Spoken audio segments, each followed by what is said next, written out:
28 मई 2021 की शाम करीब 5:30 बजे राजस्थान के भरतपुर शहर में डॉक्टर सुदीप गुप्ता अपनी पत्नी डॉक्टर सीमा गुप्ता के साथ कार में यात्रा कर रहे थे।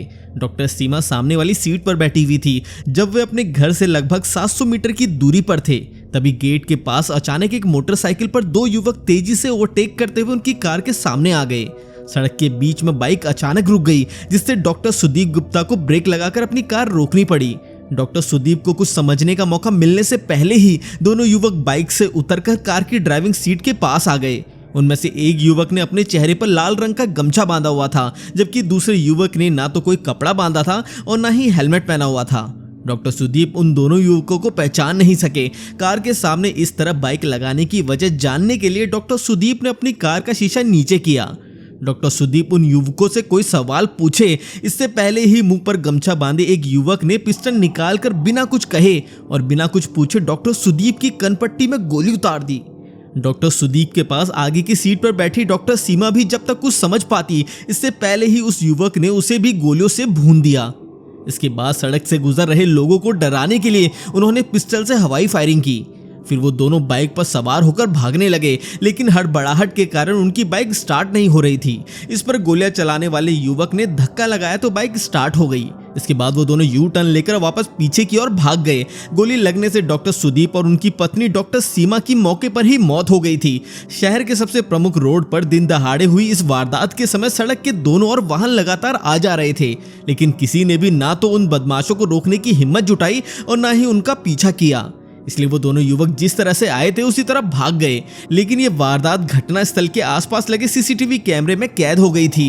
हालांकि हर एक चौराहे पर पुलिस भी तैनात रहती है, लेकिन फिर भी वो दोनों युवक हवाई फायरिंग करते हुए वहां से फरार हो गए थे और पुलिस को पता भी नहीं चला था। दोनों युवकों के भाग जाने के बाद आसपास के लोग घटनास्थल पर एकत्र हो गए। उन्होंने कार में मृत पड़े डॉक्टर सुदीप और उसकी पत्नी सीमा को पहचान लिया। इसके बाद उन्होंने पुलिस को सूचना दी। फिर कुछ ही देर में पुलिस भी मौके पर पहुंच गई। पुलिस ने लोगों की मदद से उन दोनों को कार से बाहर निकाला और उन्हें तुरंत हॉस्पिटल ले जाया गया, लेकिन हॉस्पिटल में उन्हें मृत घोषित कर दिया था। दिन दहाड़े हुई डॉक्टर दंपत्ति की हत्या इस घटना से शहर में दहशत फैल गई थी। इधर शुरुआती जांच में ही लग रहा था कि डॉक्टर सुदीप और उनकी पत्नी की हत्या बदला लेने के लिए की गई थी, लेकिन हैरानी की बात यह थी कि डॉक्टर सुदीप को एक गोली जबकि उनकी पत्नी सीमा को 4 गोलियां मारी गई थी। और ये सोचने वाली बात है कि आखिर हत्यारों ने सीमा को 4 गोलियां क्यों मारी थी। इसके बाद पुलिस को पता चला कि डॉक्टर सुदीप की एक प्रेमिका भी थी, जिसका नाम दीपा गुज्जर था। उसका एक 6 साल का बेटा भी था। इस घटना से 2 साल पहले 7 नवंबर 2019 को दीपा और शौर्य की भरतपुर की सूर्य सिटी में स्थित मकान में स्पिरिट से आग लगाकर बड़ी ही बेरहमी से उनकी हत्या कर दी थी। जिसके बाद दीपा और शौर्य की हत्या का आरोप डॉक्टर सुदीप, उसकी पत्नी डॉक्टर सीमा और मां सुरेखा गुप्ता पर लगा था। उस समय उन तीनों को अरेस्ट भी किया गया था। फिर 1 साल बाद यानी 2020 में अगस्त से जुलाई महीने के बीच में उन सबकी जमानत हो गई थी और वो तीनों जेल से बाहर आ गए थे। दरअसल इसकी शुरुआत साल 2017 में हुई थी। दीपा गुज्जर ने भरतपुर में श्री राम गुप्ता मेमोरियल हॉस्पिटल में बतौर रिसेप्शनिस्ट नौकरी करना शुरू किया था। यह हॉस्पिटल डॉक्टर सीमा गुप्ता का था। डॉक्टर सीमा के पति डॉक्टर सुदीप भरतपुर के सरकारी हॉस्पिटल RBM में फिजिशियन थे। सरकारी ड्यूटी खत्म होने के बाद डॉक्टर सुदीप भी पत्नी के हॉस्पिटल में कुछ समय के लिए बैठ जाते थे। वैसे भी उन्होंने हॉस्पिटल के ऊपर ही घर बनाया हुआ था। इधर दीपा की शादी उत्तर प्रदेश के जगनेर गांव में हुई थी। उसका एक बेटा भी हुआ जिसका नाम उसने शौर्य रखा, लेकिन पारिवारिक विवाद के चलते उसका वैवाहिक जीवन सुखी नहीं रहा। इसलिए वो ससुराल से अलग होकर भरतपुर में आकर रहने लगी। उसका बेटा शौर्य भी उसी के साथ रहता था। साथ ही पति से उसका डिवोर्स का केस चल रहा था। हॉस्पिटल में नौकरी करने के दौरान दीपा का डॉक्टर सीमा के पति डॉक्टर सुदीप से प्रेम प्रसंग शुरू हो गया और फिर धीरे धीरे उन दोनों के प्यार के चर्चे हॉस्पिटल में भी होने लगे। इसके बाद जब डॉक्टर सीमा को उनके प्यार के बारे में पता चला तो सीमा ने दीपा को नौकरी से निकाल दिया और हिदायत दी कि फिर कभी उसके पति से मिलने की कोशिश ना करे। इसके बाद दीपा फिर से नए सिरे से जीवन शुरू करने की सोचने लगी। उधर दीपा को नौकरी से निकाले जाने पर डॉक्टर सुदीप भी बेचैन हो गया था। इसके बाद वो दोनों चोरी छिपे मिलने लगे थे। साथ ही वो दोनों इस बात का भी ध्यान रखते थे कि डॉक्टर सीमा को इस बात का बिल्कुल भी पता ना चले। इसके बाद ये सिलसिला कई महीनों तक ऐसे ही चलता रहा। इसी बीच डॉक्टर सुदीप ने सूर्य सिटी में स्थित अपना एक आलीशान फ्लैट दीपा को रहने के लिए दे दिया। दीपा उस मकान में अपने बेटे शौर्य के साथ रहने लगी थी। यह मकान डॉक्टर सुदीप और उसकी पत्नी ने कुछ साल पहले खरीदा था और वो खाली पड़ा था। डॉक्टर सीमा को इतना समय नहीं मिलता था कि वो कभी जाकर सूर्य सिटी वाले अपने मकान को देखे, और इसी का फायदा उठाकर डॉक्टर सुदीप ने एक दिन पत्नी डॉक्टर सीमा से कहा कि उसने वो मकान किराए पर दे दिया है। हालांकि डॉक्टर सुदीप ने वो मकान दीपा को रहने के लिए दे दिया था और अब उस मकान में दीपा और डॉक्टर सुदीप बेधड़क मिलने लगे थे। डॉक्टर सुदीप ही दीपा का सारा खर्चा उठाता था और दीपा के बेटे शौर्य की पढ़ाई का खर्च भी वही उठाता था। इसके बाद डॉक्टर सीमा को ये बात पता चली तो उसे अपना शादीशुदा जीवन संकट में नजर आने लगा। उसे ये भी पता चला कि दीपा डॉक्टर सुदीप से सूर्य सिटी वाला बंगला अपने नाम कराने और सुदीप पर औपचारिक रूप से शादी करने का दबाव डाल रही है। कहीं डॉक्टर सुदीप दीपा की इस बात को भी ना मान जाए, इसलिए डॉक्टर सीमा ने अपनी सास सुरेखा को यह बात बताई। सुरेखा ने बेटे सुदीप से बात की तो सुदीप ने अपनी मां को यह कहकर शांत करा दिया कि मां ऐसी कोई बात नहीं है। सुरेखा ने बेटे से हुई सारी बातें बहू सीमा को बताई तो सीमा ने दीपा के स्पा सेंटर का कार्ड उनके सामने रख दिया जिसमें डॉक्टर सुदीप का नाम दीपा के साथ लिखा हुआ था। लेकिन सुरेखा भी क्या कर सकती थी, उसे अपने बेटे की ऐसी हरकतों पर गुस्सा तो बहुत आया था, लेकिन बुढ़ापे और बीमारी के कारण वो मजबूर थी। वो अपने बेटे और बहू का रिश्ता बचाए रखना चाहती थी। इसके बाद डॉक्टर सीमा ने अपने तरीके से पता लगाया तो पता चला कि दीपा ने इस स्पा सेंटर के लिए लाखों रुपए खर्च किए थे। सीमा को यह भी पता था कि ये सारा पैसा उसके पति डॉक्टर सुदीप ने ही लगाया है। अपनी अय्याशी और एक पराई औरत पर लाखों रुपए उड़ाने से सीमा को सुदीप पर बहुत गुस्सा आ रहा था, लेकिन उसे ये पता था कि उसके पति डॉक्टर सुदीप इतनी आसानी से दीपा का पीछा नहीं छोड़ेंगे, इसलिए उसने दीपा को ही सबक सिखाने का फैसला कर लिया। इसके बाद योजना के तहत 7 नवंबर 2019 को डॉक्टर सीमा अपनी सास सुरेखा के साथ दोपहर में दीपा के मकान पर पहुंची। उस समय दीपा का मकान बंद था, इसलिए वो दोनों वहीं आसपास छिपकर उसका इंतजार करती रही। इसी बीच डॉक्टर सुदीप भी दीपा के मकान पर आए, लेकिन वहां पर ताला लगा देखकर वो वापस चला गया था। इस दौरान सुदीप ने वहां पर मौजूद अपनी पत्नी और मां को नहीं देखा था।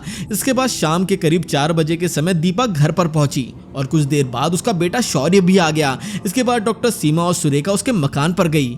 वहां दीपा और डॉक्टर सीमा में काफी झगड़ा हो गया और इसी झगड़े के चलते डॉक्टर सीमा ने गुस्से में आकर अपने पर्स से स्पिरिट की बोतल निकाली और घर में पड़े फर्नीचर पर छिड़क कर आग लगा दी। इसके बाद ये कहते हुए वहां से बाहर निकल गई कि अब देखती हूँ तुझे कौन बचाने आता है। इतना कहते ही डॉक्टर सीमा ने बाहर से कुंडी लगा दी ताकि दीपा और उसका मासूम बेटा बाहर ना निकल सके। स्पिरिट के कारण तुरंत आग फैल गई। चारों तरफ से आग की लपटों में घिरी दीपा डॉक्टर सुदीप और अपने भाई अनुज को फोन करके बचाने की गुहार लगाती रही। दीपा और उसका बेटा चीख रहे थे, लेकिन फिर भी डॉक्टर सीमा को उन पर दया नहीं आई। वो बाहर खड़े उनके मरने का इंतजार करती रही। इधर दीपा का भाई अनुज भरतपुर शहर में ही निंदा गेट के इलाके में रहता था। दीपा की गुहार सुनकर अनुज बाइक से तुरंत उसके मकान पर पहुंचा, लेकिन जब अनुज वहां पहुंचा तो दीपा का घर जल रहा था। उसका मासूम भांजा और उसकी बहन मदद के लिए चीख रहे थे, चिल्ला रहे थे। वो दोनों इधर से उधर दौड़ रहे थे। ये मंजर देखकर अनुज तड़प उठा। अनुज बिना कुछ सोचे समझे मकान के बाहर से लगी कुंडी खोलकर जलती आग की लपटों के बीच घुस गया, लेकिन इतनी हिम्मत करने के बावजूद भी वो अपनी बहन और भांजे को नहीं बचा सका था। उसने अपनी आंखों के सामने उन दोनों को जिंदा जलते हुए देखा था। चारों ओर से आग की लपटों में घिरे होने के कारण अनुज भी गंभीर रूप से झुलस गया था और वो बड़ी मुश्किल से बाहर निकल सका था। इसके बाद उसे जयपुर के एक हॉस्पिटल में भर्ती कराया गया। कुछ दिनों के बाद वो ठीक हो गया था, लेकिन इस घटना में इतना बड़ा खुलासा होने के बाद दीपा की हत्या का बदला लेने की भावना के चलते डॉक्टर सुदीप उनकी पत्नी की हत्या किए जाने की आशंका में पुलिस ने दीपक गुज्जर के भाई और बहन की तलाश करनी शुरू कर दी। इसी बीच पुलिस ने घटनास्थल से कई सीसीटीवी फुटेज भी हासिल कर लिए थे और इन फुटेज से पता चला था कि डॉक्टर दंपत्ति को गोलियों से भुनने वाला युवक कोई और नहीं बल्कि अनुज ही था। अनुज और उसके साथ बाइक सवार दूसरे युवक का पता लगाने के लिए पुलिस ने दीपा की बहन राधा को अरेस्ट करके उससे पूछताछ की। दरअसल राधा ने ही 1.5 साल पहले बहन दीपा और भांजे शौर्य की हत्या का मुकदमा पुलिस में दर्ज कराया था। खैर, राधा को फुटेज दिखाने पर पता चला कि दूसरा युवक उसका रिश्तेदार महेश है। महेश धौलपुर जिले का रहने वाला था। दोनों हत्यारों की पहचान हो जाने के बाद पुलिस ने उनकी तलाशी शुरू कर दी। भरतपुर रेंज के आईजी ने भरतपुर और धौलपुर सहित आसपास के कई जिलों में दोनों आरोपियों की फोटो भेजकर पुलिस अधिकारियों को उनकी तलाश करने के निर्देश दिए। भरतपुर शहर के विभिन्न मार्गों पर लगे सीसीटीवी कैमरों की भी जांच की गई ताकि हत्यारों के भागने की सही दिशा पता चल सके, लेकिन पुलिस को कोई भी सफलता नहीं मिली। दीपा के भाई अनुज का नाम सामने आने पर पुलिस ने उसकी कुंडली खंगाली तो पता चला कि अनुज भरतपुर जिले के रुदावल कस्बे में 16 मार्च 2021 को हुई फायरिंग की घटना में भी शामिल था। इधर डॉक्टर सुदीप की तो हत्या हो चुकी थी, लेकिन उनके निजी हॉस्पिटल में उस समय कई मरीज भर्ती थे। इस बात की जानकारी मिलने पर पुलिस अधिकारियों ने हॉस्पिटल के कर्मचारियों की मदद से उन सभी मरीजों को दूसरे हॉस्पिटल में शिफ्ट कराया और साथ ही डॉक्टर सुदीप के नजदीकी रिश्तेदारों को फोन करके सूचना दी गई। लॉकडाउन के दौरान सरेआम दिन दहाड़े डॉक्टर की हत्या होने से पुलिस और सरकार पर सवाल उठने लगे थे। खैर, डॉक्टर सुदीप के दोनों बच्चे नाबालिग होने और मां के कैंसर रोग होने के कारण पुलिस ने डॉक्टर सुदीप और डॉक्टर सीमा के शवों का पोस्टमार्टम करने के बाद उन दोनों के शव डॉक्टर सुदीप की बहन को सौंप दिए। इसके बाद पुलिस की मौजूदगी में ही दोनों शवों का एक ही चिता पर सामूहिक अंतिम संस्कार कर दिया गया। इसी बीच लगातार छापेमारी करने के बावजूद पुलिस को दूसरे दिन भी दोनों हत्यारों का कोई सुराग नहीं मिला और इस हत्या का मुख्य कारण तो तभी पता चल सकता था जब आरोपियों में से कोई एक पकड़ा जाता।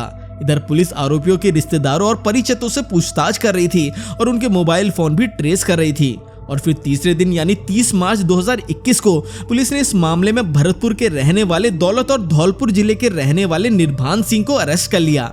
दरअसल दौलत पहलवान हत्या आरोपी महेश का जीजा था और उसी ने महेश को वो बाइक दी थी जिससे महेश और अनुज ने डॉक्टर सुदीप की हत्या को अंजाम दिया था। दौलत पहलवानी करता था और जमीन जायदाद या जेवर गिरवी रखने पर लोगों को ब्याज पर रुपए देने का काम भी करता था, जबकि दूसरा आरोपी निर्भान सिंह दौलत पहलवान का दोस्त है। उनसे पूछताछ में पता चला कि डॉक्टर सुदीप और डॉक्टर सीमा की हत्या की साजिश दौलत पहलवान के घर पर ही रची गई थी। इस वारदात को अंजाम देने के लिए दौलत ने महेश को कुछ दिन पहले एक बाइक भी दी थी।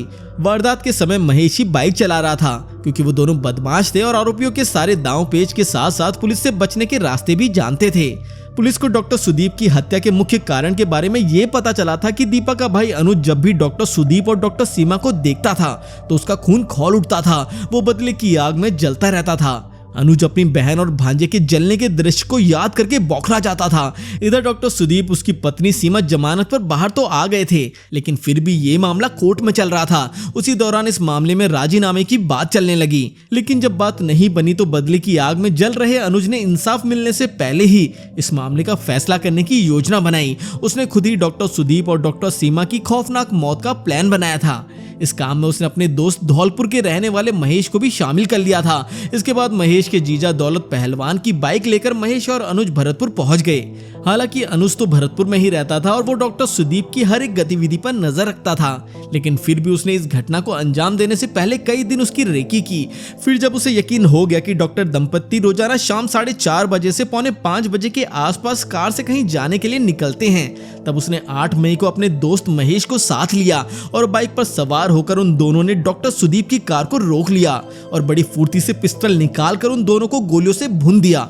इस तरह अनुज ने अपनी बहन और भांजे की हत्या का बदला ले लिया था। इसके बाद पुलिस ने 1 जून को महेश को करौली से अरेस्ट कर लिया था। महेश ही वो व्यक्ति था जो घटना के समय मोटरसाइकिल चला रहा था, लेकिन अनुज अभी भी पुलिस की पकड़ से दूर था। और फिर 14 जून 2021 को पुलिस को सूचना मिली कि हत्या आरोपी अनुज गुर्जर अपनी प्रेमिका से मिलने के लिए भरतपुर आ रहा है। सूचना मिलते ही कई पुलिस टीमें गठित कर नाकाबंदी करा दी गई और अनुज को भी अरेस्ट कर लिया गया। इसके बाद पुलिस ने चार्जशीट तैयार करके उन सभी आरोपियों को कोर्ट में पेश किया, जहां से उन्हें जेल भेज दिया गया। तो दोस्तों, इसी के साथ आज की ये कहानी यहीं खत्म होती है। आपकी इस केस पर क्या राय है हमें कमेंट करके जरूर बताएं। अगर आपको आज की हमारी ये वीडियो पसंद आई तो इसे लाइक और हमारे चैनल को सब्सक्राइब करना बिल्कुल ना भूलें। तो मिलते हैं अगली वीडियो में।